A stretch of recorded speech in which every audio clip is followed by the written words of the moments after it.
اعوذ باللہ من الشیطان الرجیم بسم اللہ الرحمن الرحیم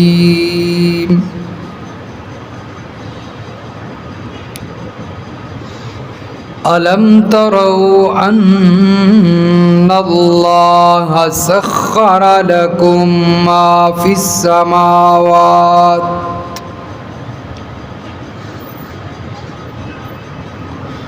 کیا تمہیں یہ بات معلوم نہیں کہ بے شک اللہ تعالیٰ نے مسخر کیا تمہارے لیے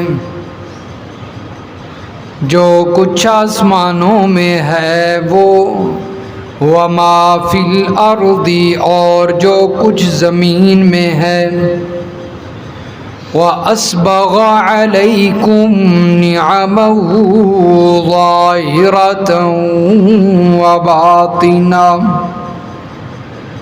اور اللہ نے مکمل کی ہے تم پر پوری کی ہیں تم پر اپنی ظاہری اور باطنی نعمتیں وَمِنَ النَّاسِ مَن يُجَادِلُ فِي اللَّهِ بِغَيْرِ عِلْمٍ اور لوگوں میں سے وہ بھی ہیں جو اللہ کی توحید کے بارے میں جھگڑا کرتے ہیں بغیر علم کے بغیر دلیل کے وَلَا هُدًى وَلَا كِتَابٍ مُنِيرٍ اور بغیر ہدایت کے بغیر روشن کتاب کے وَإِذَا قِيلَ لَهُمُ اتَّبِعُوا مَا أَنزَلَ اللَّهُ اور جب کہا جاتا ہے ان سے کہ پیروی کرو اس قرآن کی جو اللہ نے نازل کیا ہے قالوا تو کہتے ہیں جواب میں بل نتبع ما وجدنا علیہ آباءنا بلکہ ہم پیروی کریں گے اس کی جس پر ہم نے اپنے آباء و اجداد کو پایا ہے اولو کان الشیطان یدعوہم کیا اگر شیطان ان کو بلاتا ہے الی عذاب السعیر دوزخ کے عذاب کی طرف تب بھی یہ انہی کی پیروی کریں گے وَمَن يُسْلِمْ وَجْهَهُ إِلَى اللَّهِ اور جس شخص نے اپنے چہرے کو اللہ کی طرف جھکا دیا وَهُوَ مُحْسِنٌ اور وہ نیکی کرنے والا ہے دل سے مخلص بھی ہے فَقَدِ اسْتَمْسَكَ بِالْعُرْوَةِ الْوُثْقَىٰ پس تحقیق اس نے بڑا مضبوطی سے پکڑ لیا ہے مضبوط کڑے کو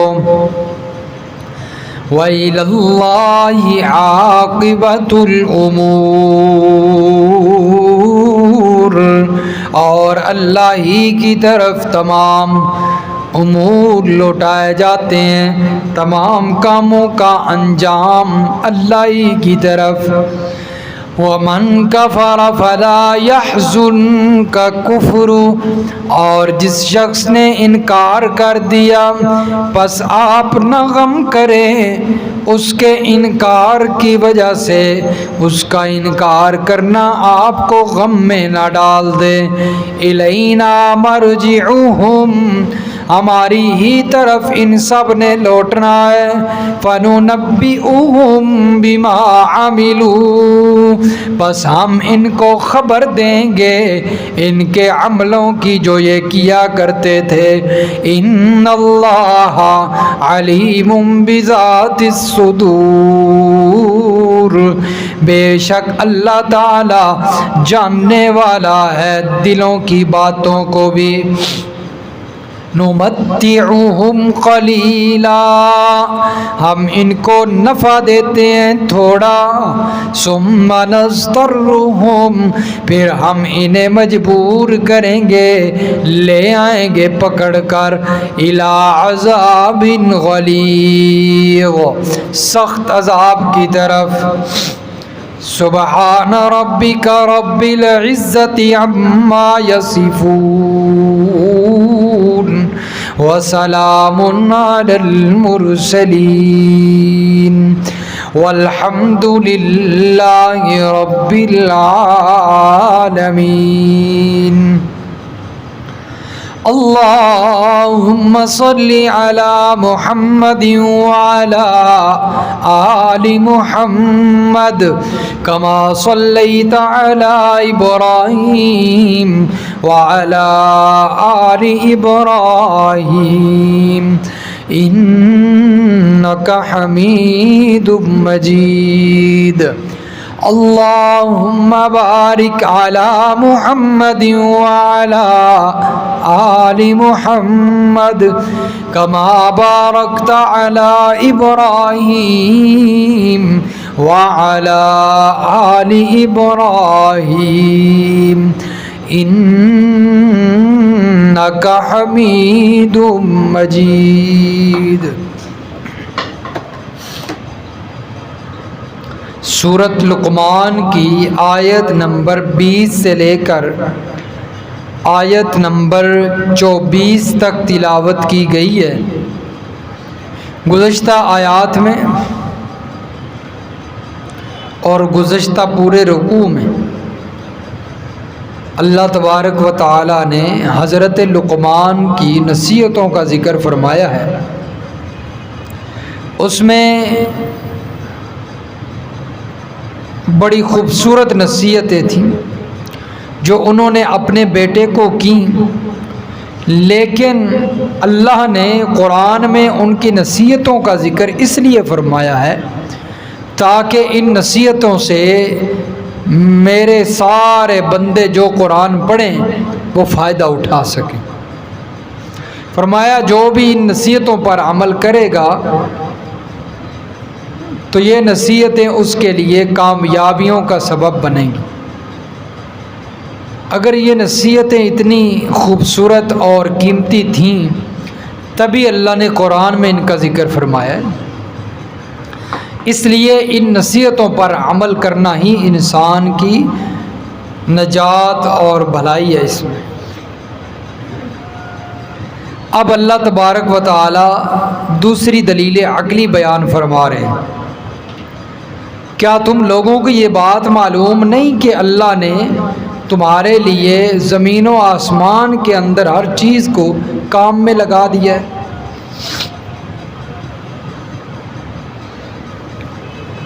سخر، مسخر، کام میں لگا دینا، مسخر کر دینا۔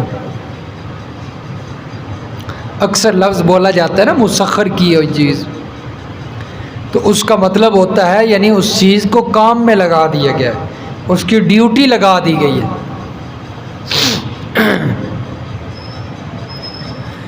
تو یہ جو تسخیر ہوتی ہے، مسخر کرنا ہوتا ہے، یہ یا تو اللہ تبارک و تعالی اپنے بندوں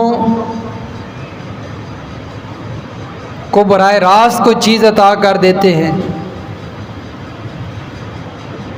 اور اس کا مالک بنا دیتے ہیں، لیکن اس چیز کو اس بندے کا تابع بنا دیتے ہیں، اسے کام میں لگا دیتے ہیں، جیسا کہ چوپائیں، جانور۔ اب یہ اللہ نے انسانوں کے لیے مسخر تو کیے ہیں، کام میں لگائے ہیں، لیکن اس پر اللہ نے اختیار دے دیا ہے انسان کو کہ جو تو چاہتا ہے اس سے کروا لے۔ اب جو چوپائے حلال ہیں ان کا انسان دودھ بھی پیتا ہے، ان سے اور بھی کام لیتا ہے، ان کا گوشت بھی کھاتا ہے۔ باقی ایسے چوپائے بھی ہیں جو انسان کے لیے سواری کا سبب بنتے ہیں، گھوڑا ہے، اونٹ ہے، گدھا ہے، تو یہ بھی اللہ نے کام میں تو لگائے ہیں، لیکن انسان کو اختیار دے دیا ہے کہ یہ تیری مرضی کے مطابق چلیں گے۔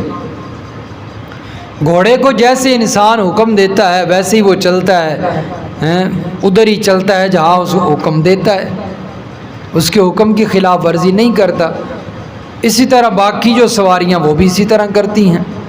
اب دیکھیں، انسان چھوٹا سا بچہ ہوتا ہے تو اتنے طاقتور اور مضبوط ترین اونٹ کو لے کر چل رہا ہوتا ہے، تو یہ کس نے اس اونٹ کو اس بچے کا تابع بنا دیا ہے؟ اللہ نے بنایا ہے، کام میں لگا دیا ہے، اور اس اونٹ کو حکم دے دیا ہے کہ یہ تیرا مالک ہے مجازی، اس کی اب تو نے نافرمانی نہیں کرنی۔ حقیقی مالک تو سب کا اللہ ہی ہے نا۔ یہ جتنی جگہیں ہیں، جتنی چیزیں ہیں دنیا کی، زمین کی، گاڑیاں ہیں، پیسہ ہے، اس کے مجازی مالک ہیں ہم۔ یہ گھڑی ہے، اس کا مجازی مالک میں ہوں۔ حقیقی چیزیں تو ساری اللہ کی ہیں نا، اللہ کی طرف سے دی ہوئی ہیں۔ تو فرمایا اللہ نے حکم دے دیا ہے کہ اس مجازی مالک کی تو نے فرما برداری کرنی ہے، اور جیسے جیسے وہ بچہ اسے لے کر چلتا ہے، جس طرف لے کر چلتا ہے وہ اس کے پیچھے پیچھے چلتا رہتا ہے۔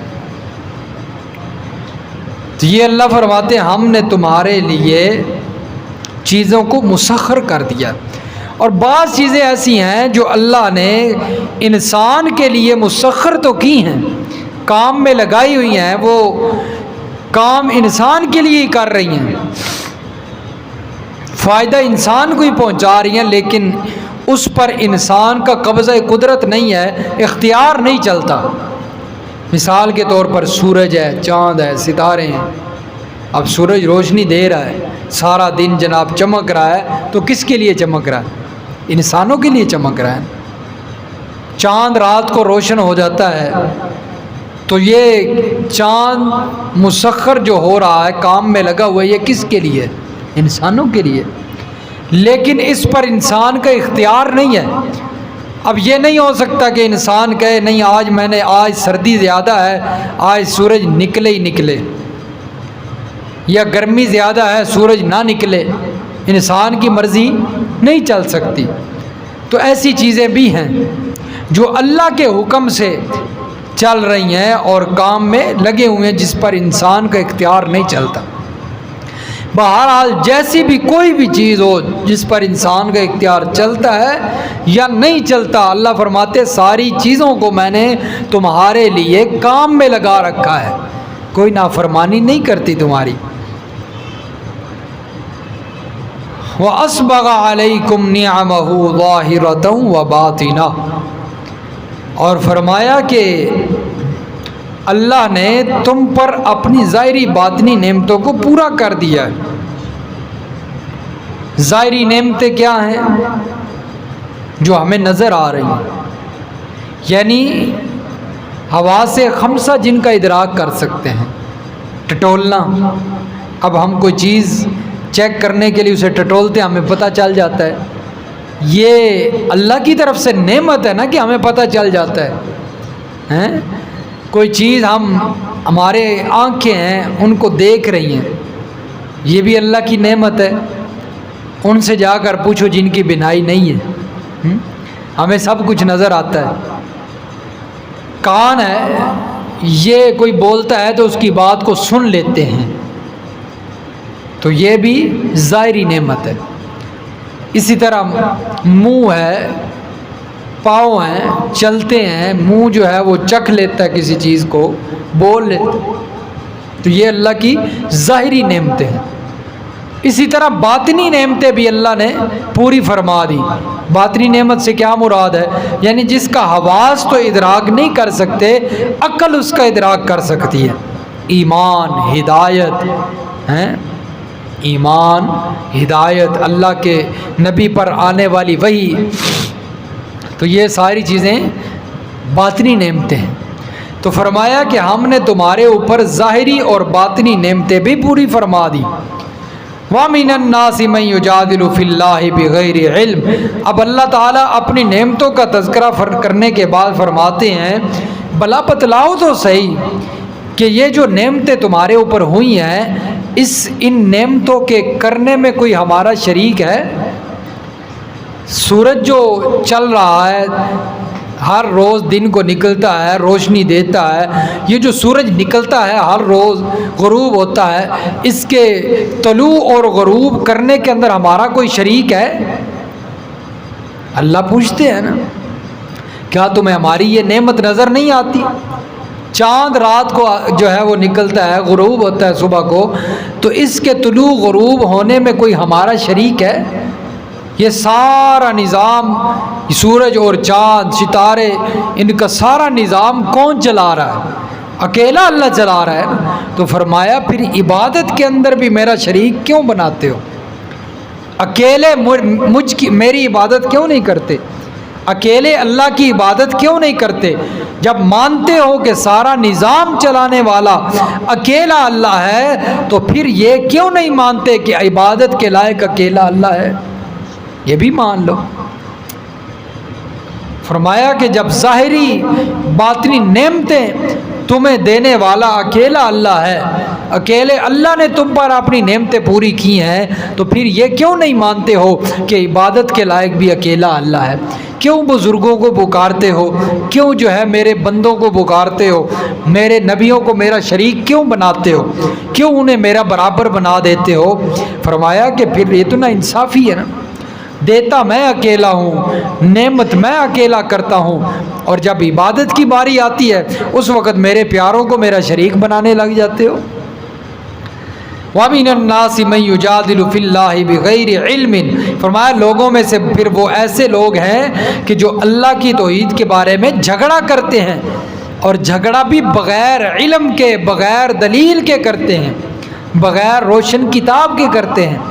اللہ فرماتے ہیں ہم اگر یہ بیان کر رہے ہیں، دعویٰ کر رہے ہیں کہ اللہ کے سوا کوئی عبادت کے لائق نہیں ہے، اس پر اللہ نے بے شمار دلیلیں پیش کی ہیں، لیکن جو لوگ یہ کہتے ہیں کہ اللہ کے سوا بھی عبادت کے لائق اللہ کے نبی ولی ہیں، تو ان کے پاس تو دلیل بھی نہیں ہے، بغیر دلیل کے جھگڑا کرتے ہیں، بغیر دلیل کے جھگڑا کرتے ہیں۔ کسی کو کہا جائے کہ یہ غلط ہے طریقہ، شرک والا رستہ غلط رستہ ہے، بندوں کو سجدہ نہیں کیا جاتا ہے، اللہ کو سجدہ کیا جاتا ہے، خالق کو سجدہ کیا جاتا ہے، کہتے ہیں نہیں اسی تزین انہوں ہی کرنا ہے سجدہ، ہم نے تو انہی کو سجدہ کرنا ہے، اگر ان کو سجدہ نہ کیا تو یہ گستاخی بن جائے گی، ہم گستاخ ہو جائیں گے ولیوں کے۔ تو پھر اللہ کی توحید کے اندر جھگڑا کرتے ہیں، ہاں کہ اللہ نے انہیں بھی اختیار دے رکھے ہیں، ان کو بھی اللہ نے اپنا نائب بنا رکھا ہے، ان کے پاس بھی اختیارات موجود ہیں۔ پھر کوئی کہتا ہے نہیں جی ہم تو سجدہ تعظیمی کرتے ہیں ان کو، ہم تو صرف ان کی تعظیم کرتے ہیں، عزت کرتے ہیں۔ اللہ کے بندوں کو تعظیمی سجدہ بھی جائز نہیں ہے، اللہ کے نبی کو بھی جائز نہیں، اللہ کے ولیوں کو بھی جائز نہیں۔ تعظیمی سجدہ اس امت کے لیے حرام ہے بندوں کو کرنا، اس لیے تعظیمی سجدہ بھی جائز۔ پھر کوئی اس میں سے ہیل و حجت کرتے ہوئے کہتا ہے کہ ہم کون سا جو قبروں پہ جا کر سجدے کرتے ہیں اس میں سبحان ربی اللہ پڑھتے ہیں، ہم تو خالی سجدہ کرتے ہیں۔ اور بھائی خالی سجدہ کرنے سے بھی سجدہ ہو جاتا ہے، اگر نماز کے اندر سبحان ربی اللہ نہ پڑھیں تب بھی سجدہ ہو جاتا ہے۔ سجدہ تسبیح کا نام نہیں ہے، سجدہ اپنی پیشانی کو جھکانے کا نام ہے۔ تو اگر قبر پہ پیشانی رکھیں گے تو اسی کو سجدہ ہوگا، وہ اس کی عبادت بن جائے گی، تعظیم ہو یا دوسرا سجدہ ہو، دونوں حرام ہے قبر والے کے سامنے۔ یہ اب سجدہ صرف اللہ کو جائز ہے، اللہ کے سامنے کر سکتے ہیں، اس لیے بغیر تسبیح کے بھی سجدہ سجدہ ہی ہوتا ہے، یہ نہیں کہ تسبیح کے ساتھ جو وہ سجدہ ہو اور بغیر تسبیح کے سجدہ نہیں ہے، یہ دونوں سجدے ہی ہوتے ہیں۔ فرمایا بغیر علم کے جو ہے وہ جھگڑا کرتے. شرک کرنے والوں کے پاس دلیل تو ہے کوئی نہیں، نہ عقلی نہ نقلی نہ کوئی اور. وَإِذَا قِيلَ لَهُمُ اتَّبِعُوا مَا أَنزَلَ اللَّهُ قَالُوا بَلْ نَتَّبِعُ مَا وَجَدْنَا عَلَيْهِ آبَاءَنَا. فرمایا جب ان لوگوں کو کہا جاتا ہے کہ اتبعوا، پیروی کرو اس چیز کی جو اللہ نے نازل کی ہے، کیا؟ قرآن مجید. تو یہ آگے سے جواب میں کہتے ہیں بل نتبع ما وجدنا علیہ آباءنا، ہم اپنے آباء و اجداد کی پیروی کریں گے، ہیں اپنے بزرگوں کی پیروی کریں گے، جس پر اپنے آباء و اجداد کو پایا ہے اسی رستے اور طریقے پر چلیں گے، ہم قرآن کی پیروی نہیں کریں. اولو کان الشیطان یدعوہم الی عذاب السعیر. اللہ فرماتے ہیں کہ کیا اگر ان شیطان ان کے آباء و اجداد کو یا انہیں سخت عذاب کی طرف، دوزخ کے عذاب کی طرف بلائے تب بھی انہی کی پیروی کریں گے؟ فرمایا کہ آباء و اجداد کی پیروی کیا ہوتی ہے؟ اصل تو پیروی قرآن مجید کی ہے، کتاب اللہ کی پیروی اصل. مسلمان کو چاہیے کہ وہ کتاب اللہ کی پیروی کرے، آباء و اجداد دلیل نہیں ہے. اور پھر ہوں بھی وہ برے مشرک، شرک پرستوں، بت پرستوں، قبر پرستوں، پھر ان کی پیروی فرمایا یہ تو کسی حال میں بھی جائز نہیں. ہاں اگر آباء و اجداد نیک ہوں، صالح ہوں، موحد ہوں، ان کی پیروی جائز ہے، ان کی پیروی بندہ کر سکتا ہے. یہ دیکھیں حوالہ جی، سورۃ یوسف نکالیں گے. سورۃ یوسف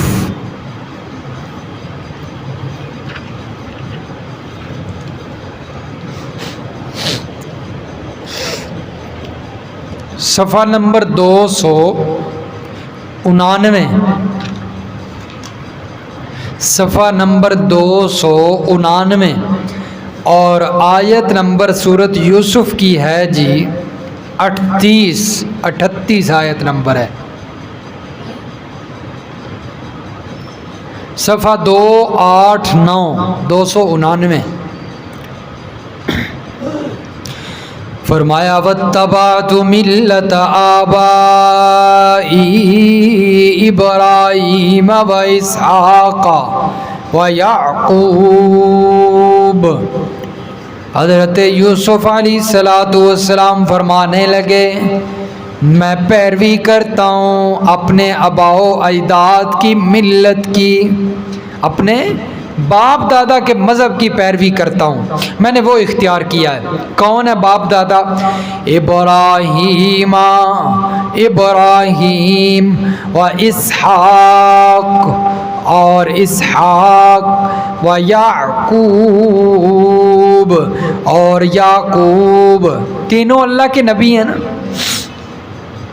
ما کان لنا ان نشرک باللہ من شیء، ہمارے لیے مناسب نہیں ہے کہ ہم اللہ کا کسی کو شریک بنائیں، ہم اللہ کا کسی کو شریک بنائیں. ذالک من فضل اللہ علینا، فرمانے لگے کہ جو ہم اللہ کا کسی کو شریک نہیں بناتے، اللہ کے ساتھ شریک نہیں ٹھہراتے کسی کو، یہ اللہ کا بڑا ہمارے اوپر فضل ہے. وعلی الناس، اور لوگوں پر، ولکن اکثر الناس لا یشکرون، لیکن اکثر لوگ ناشکری کرتے ہیں. اکثر لوگ کیا کرتے ہیں؟ تو معلوم ہوا کہ اللہ کی وحدانیت اور عقیدے کا درست ہو جانا یہ اللہ کا خاص فضل ہے. اس پر اللہ کا شکریہ ادا کرنا چاہیے کہ اللہ نے ہمیں شرک والی نجاست سے بچا کر اپنی صاف ستھری نکھری ہوئی توحید کے ساتھ جوڑ دیا ہے. یہ اللہ کا بڑا احسان ہے. لوگ کتنا جو ہے وہ شرک میں مبتلا ہے. آپ جائیں کبھی درباروں پہ، بھرے پڑے ہیں آستانے، بھرے پڑے ہیں دربار، قبروں کی پوجا ہو رہی ہے، سجدہ ریزی ہو رہی ہے، قبروں کے طواف ہو رہے ہیں. تو یہ اللہ کا بڑا فضل ہے جو اللہ نے ان سب چیزوں سے محفوظ کر کے بچا کے ہمیں صاف ستھری نکھری ہوئی توحید کے ساتھ لگا دی ہے۔ تو حضرت یوسف بھی یہی فرما رہے کہ یہ اللہ کا فضل ہوا ہے ہم پر، لیکن اکثر لوگ ناشکری کرتے ہیں، یعنی جو اللہ کی توحید کو نہیں مانتے وہ ناشکرے ہیں۔ تو اس لیے اگر آباء و اجداد موحد ہوں، نیک ہوں، اللہ کو پوجنے والے ہوں، ان کی اتباع، ان کی پیروی جائز ہے، کر سکتا ہے بندہ۔ لیکن آباء و اجداد اگر شرک پرست ہوں، بت پرست ہوں، قبر پرست ہوں، آستانہ پرست ہوں، ان کی پیروی ہرگز جائز نہیں ہے، کیونکہ وہ شیطان کے نقش قدم پر چلنے والے ہیں۔ وَمَن يُسْلِمْ وَجْهَهُ إِلَى اللَّهِ وَهُوَ مُحْسِنٌ فَقَدِ اسْتَمْسَكَ بِالْعُرْوَةِ الْوُثْقَىٰ۔ فرمایا اب یہ اللہ تبارک و تعالی محسنین کے لیے بشارت کا ذکر فرما رہے ہیں۔ اس سے پہلے شرک پرستوں کا، بت پرستوں کا، جو غیر اللہ کے پجاری ہیں، ان کے انجام کا ذکر تھا کہ وہ کہاں جائیں گے، انہیں شیطان عذاب السعیر، دوزخ کے عذاب کی طرف بلاتا ہے۔ لیکن اب وہ لوگ جو اللہ کے سامنے جھکنے والے ہیں، اللہ کے علاوہ کسی کے سامنے نہیں جھکتے، باغیرت ہیں، باغیرت ہیں، غیرت والے ہیں۔ توحیدی غیرت مند ہوتا ہے، مشرک بے غیرت ہوتا ہے۔ توحیدی موحد اللہ کو پوجنے والا غیرت مند ہوتا ہے، جس طرح اللہ غیرت مند، اللہ کو پوجنے والا بھی غیرت مند، اور جس کا ایک رب ماننے کو جی نہیں چاہتا، اس نے کئی رب بنائے ہوتے ہیں، اس میں غیرت ہی نہیں ہوتی۔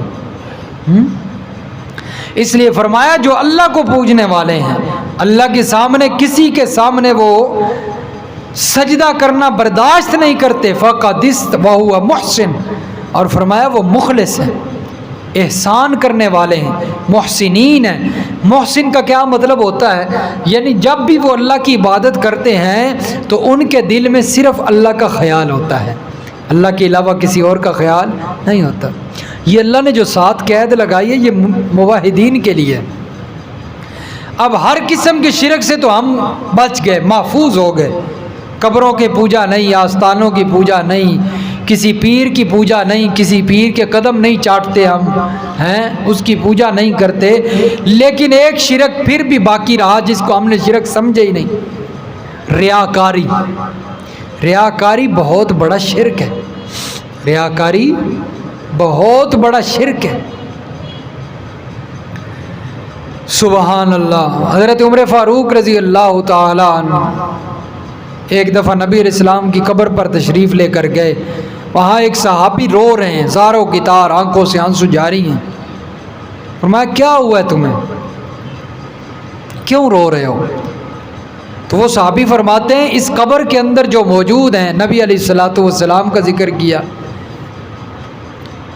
نبی علیہ السلام نے فرمایا تھا کہ سارا شرک تو مٹ گیا ہے اسلام مسلمانوں کے درمیان، لیکن ریاکاری ابھی بھی باقی ہے۔ تو یہ بھی ایک ایسی بیماری ہے کہ جو انسان کو ختم کر دیتی ہے۔ ریاکاری بھی ایک شرک ہے، اس لیے جہاں باقی شرک سے ہم بچ چکے ہیں، وہاں ریاکاری سے بھی اپنے آپ کو بچانا ضروری ہے۔ کوئی بھی عبادت کی جائے، صدقہ ہو، خیرات ہو، یا نماز ہو، نوافل ہو، قرآن کی تلاوت ہو، کسی عبادت کے اندر حج ہو، زکوٰۃ ہو، روزہ ہو، کسی بھی عبادت کے اندر ذرہ بھر بھی اپنے دل میں ریاکاری کا شیبہ نہ آنے دیا کریں کہ میں یہ عبادت کر رہا ہوں، روزے رکھ رہا ہوں، نماز پڑھ رہا ہوں، نوافل پڑھ رہا ہوں کہ لوگ دیکھیں گے بڑا کوئی نیک ہے۔ یہ بھی شرک ہے۔ یہ کیا ہے؟ شرک ہے۔ لیکن ہمیں علم ہی نہیں ہوتا، ہم کرتے ہیں۔ اس لیے فرمایا کہ وَهُوَ مُحْسِن، اللہ کے سامنے جھک جائے اس حال میں کہ وہ مخلص ہو، احسان کرنے والا ہو، یعنی عبادت اللہ کی کرے، دل میں ریاکاری نہ ہو۔ فَقَدِ اسْتَمْسَكَ بِالْعُرْوَةِ الْوُثْقَىٰ، اللہ فرماتے ہیں اس بندے نے مضبوط کڑے کو پکڑ لیا ہے۔ اب یہ کڑا اسے جنت تک پہنچا کر آئے گا، اس نے مضبوط کڑے کو پکڑ لیا ہے۔ اور حضرت عبداللہ ابن سلام رضی اللہ تعالیٰ عنہ ایک دفعہ نبی علیہ السلام کے پاس آئے، فرمایا کہ یا رسول اللہ مجھے خواب آیا ہے کہ میں ایک ستون پر چڑھتا ہوں، وہاں پر ایک کڑا ہے، میں اسے پکڑ لیتا ہوں۔ تو نبی علیہ الصلوۃ والسلام نے اس خواب کی تعبیر بیان فرمائی کہ تو نے ایسے مضبوط کڑے کو پکڑ لیا ہے کہ جو تجھے جنت تک پہنچا کے آئے گا، مضبوط کڑے کو، جیسا کہ اللہ تبارک و تعالیٰ تیسرے پارے میں بھی فرماتے ہیں۔ تیسرے پارے میں بھی یہی الفاظ آئے ہیں نا، تیسرا پارہ شروع ہو رہا ہے سورۃ البقرہ،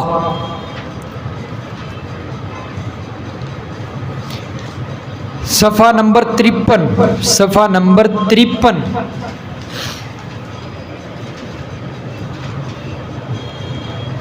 اور یہ ایسا کڑا ہے کہ یہ چھوٹ تو سکتا ہے، ٹوٹ نہیں سکتا۔ یہ کڑا چھوٹ تو سکتا ہے، ٹوٹ، اس لیے اس کڑے کو مضبوطی سے پکڑ لیں۔ صفحہ نمبر 53 اور سورۃ بقرہ کی آیت نمبر 256 آیت نمبر، لا اکراہ فی الدین قد تبین الرشد من الغی، دین کے اندر زبردستی نہیں ہے، دین کے اندر زبردستی نہیں ہے۔ اب لوگوں کے اندر ایک غلط فہمی یہ بھی پیدا ہو گئی ہے کہ لوگ سمجھتے ہیں کہ شاید کہ ہم کوئی نماز پڑھنے نہیں آتا اسے زبردستی پکڑ کر نماز کی طرف نہیں لا سکتے، کیونکہ قرآن نے کہا دین میں زبردستی نہیں۔ یہ مطلب نہیں ہے، یہ مطلب، بلکہ اگر اسلامی حکومت ہو تو ان کو ڈنڈے مار کے مسجد میں لائے۔ اصل یہ ہے دین میں زبردستی کا کیا مطلب ہے؟ دین میں زبردستی نہیں، مطلب یہ ہے کہ کوئی بندہ اگر مسلمان نہیں ہو رہا تو آپ اسے زبردستی پکڑ کر کفر سے اسلام میں نہیں لا سکتے، یہ مطلب ہے کہ دین میں زبردستی نہیں، لا اکراہ، جبر نہیں۔ ہاں جو بندہ مسلمان ہو گیا ہے اب وہ اسلام والے احکامات پر عمل نہیں کرتا، اسے ڈنڈے مارو اور اسے نماز پڑھواؤ، ایسا ہے کہ نہیں؟ تو یہ جتنے لوگ نماز نہیں پڑھتے انہیں ڈنڈے تو لگنے چاہیے نا، پھر دعا کریں اللہ اسلامی حکومت دے دے تاکہ اسلامی حکومت آئے، مسجدوں میں کھڑے ہونے کی جگہ نہ ملے، سارے دکانیں بند کر کے جو ہے مسجد میں پہنچ جائیں۔ جہاں پر اسلامی حکومت ہے وہیں پر یہی نظام ہے۔ افغانستان میں اسلامی حکومت آئی ہے نا، اب مجاہدین جسے دیکھ لیں نا نماز کے وقت باہر، اسے ڈنڈے بھی لگاتے ہیں، اور جو عورت باہر نظر آ جائے بے پردہ اسے بھی ڈنڈے لگاتے ہیں۔ اور یہاں ہماری بکریاں بھیڑیں ساری گھوم رہی ہوتی ہیں، بازار سارا بھرے ہی نہیں سے ہوتا ہے، مرد کم ہوتے ہیں، مرد صرف وہ ہیں جو دکانوں پر ہیں سیل کرنے والے ہیں، چیزیں بیچنے والے فروخت، اور باقی ساری عورتیں ہیں۔ اسلامی حکومت آئے گی تو یہ بھی گھر سکون سے بیٹھیں گی، کوئی مردوں کو بھی سکون مل جائے گا، ان کی فضول خرچی کرتی ہے نا، تنخواہ آتی نہیں، پہلے جناب انتظار ہوتا ہے، پہلے ذہن بنا ہوتا ہے کہ اس تنخواہ میں یہ خریدنا، یہ خریدنا، یہ خریدنا۔ مرد کی بیچاری کی تو ساری خواہشات بس ایسے ہی رہ جاتی ہیں نا، ادھوری خواہشات انہی کی پوری ہوتی ہیں، پھر بھی کہتی ہیں اتنی ناشکریاں ہیں، پھر بھی کہتی ہیں کہ تو ساڈے واسطے کیتا کی ہے۔ تو اللہ کے نبی نے فرمایا تھا حبائل الشیطان، شیطان کی سہیلیاں ہیں، شیطان انہیں پٹیاں پڑھاتے ہی رہتا ہے، پڑھاتے ہی رہتا ہے، ان کا دماغ چلتے ہی رہتا ہے اس طرف، شور کی ناشکری ہوتی ہے۔ اور نبی علیہ السلام نے فرمایا کہ جو عورت شور کی ناشکری ہوتی ہے، شور کی فرما بردار نہیں ہوتی، تو اس کے لیے انجام اچھا نہیں ہے۔ لوگوں کو پتہ ہی کو نہیں، عورتوں کو، کہ کیا مقام ہے خامد کا۔ خامد مجازی خدا ہے، لیکن خامد کو بھی خیال کرنا چاہیے کہ مجازی خدا بنتے بنتے عورت کا جو ہے وہ عورت کو غلام نہ بنا لے، بلکہ اس کی بیوی ہے۔ تو دونوں کے الگ الگ حقوق ہیں اپنی جگہ پر، دونوں کو ایک دوسرے کا حقوق کا خیال رکھ کر چلے تو پھر زندگی آسان ہو جاتی ہے۔ اگر صرف کہے عورت کہ میں ہی اپنی منواتی رہوں، شوہر میری مانتا رہے، پھر بھی زندگی ناکام ہے، مشکل ہے۔ اگر شوہر کہتا ہے کہ میری مانتی رہے، جو میں کہتا ہوں وہی مانے، تو یہ بھی زندگی مشکل ہو جاتی ہے. دونوں کو مل کر چلنا چاہیے. یہ ایسے گاڑی کے پہیے ہیں کہ دونوں کے بغیر اگر ایک چلنا چاہے اپنی جو ہے وہ حکم پر، ایک چلانا چاہے زندگی، تو یہ گاڑی نہیں چلتی، دونوں اکٹھے چلیں. بہرحال فرمایا کہ دین میں زبردستی نہیں. قد تبین الرشد من الغی، فرمایا اللہ نے ہدایت کو سرکشی سے، گمراہی سے ممتاز کر دیا ہے. ہدایت واضح ہو چکی ہے، قرآن آیا. فمن یکفر بالطاغوت، جو بندہ طاغوت کا انکار کرتا ہے، شیطان کا انکار کرتا ہے، ویؤمن باللہ، اور اللہ پر ایمان لاتا ہے، فقد استمسک بالعروۃ الوثقی، ایسے بندے نے مضبوط کڑا پکڑ لیا ہے. اللہ پر ایمان لے آیا، شرک چھوڑ دیا، شیطان کو چھوڑ دیا، پکا مسلمان موحد بن گیا. فرمایا ایسا بندہ مضبوط کڑے کو پکڑنے والا ہے. لن انفصام لہا، ایسا کڑا ہے جو کبھی ٹوٹ نہیں سکتا، جو کبھی ٹوٹ نہیں سکتا. تو اس لیے ایسے کڑے کو پکڑنے والا، کڑا تو چھوٹ جائے گا اگر وہ چھوڑے گا، لیکن کڑا ٹوٹے گا نہیں. اس لیے مضبوطی سے ایمان والے کو کڑے کو پکڑ لیں. وَإِلَى اللَّهِ عَاقِبَةُ الْأُمُورِ، فرمایا جو بندہ انکار کر چکا ہے، فَلَا يَحْزُنْكَ كُفْرُ، میرے پیغمبر آپ اس کے انکار کی وجہ سے غمگین نہ ہوا کریں. کیونکہ جو لوگ ایمان نہیں لاتے تھے، اللہ کے پیغمبر ان کی وجہ سے پریشان ہوتے تھے. پتہ نہیں یہ لوگ مانتے کیوں نہیں ہیں، ہم حق پر بھی ہیں، سب کچھ ہے، اس کے باوجود نہیں مانتے. ہر چیز واضح ہو چکی ہے. تو اللہ نے تسلی دی، میرے پیغمبر آپ غمگین نہ ہوا کریں. الینا مرجعہم، ہماری طرف یہ لوٹ کر آئیں گے. فننبئہم بما عملوا، پھر ہم ان کے عملوں کے بارے میں انہیں خبر دیں گے. کیا مطلب؟ یعنی انہیں خبر دیں گے، انہیں سزا دیں گے. یہ آپ کی بات نہیں مانتے، اسی کفری یا شرکی عقیدے پر، کفر پر اڑے ہوئے ہیں. فرمایا ہم ان کے کفر کی سزا انہیں دیں گے. ان اللہ علیم بذات الصدور، فرمایا اللہ تعالیٰ تو دلوں کی باتوں کو جانتا ہے. تو اس لیے ہر عمل سے اللہ باخبر ہے، اللہ دیکھ رہے ہیں. نمتعہم قلیلا، میرے پیغمبر ان کافروں کو علم نہیں ہے، آپ پریشان نہ ہو. ہم اگر انہیں یہ دنیا کی زندگی دے رہے ہیں، نفع دے رہے ہیں، یہ تھوڑا ہے، قلیلاً، بہت تھوڑا ہے، بہت تھوڑا ہے.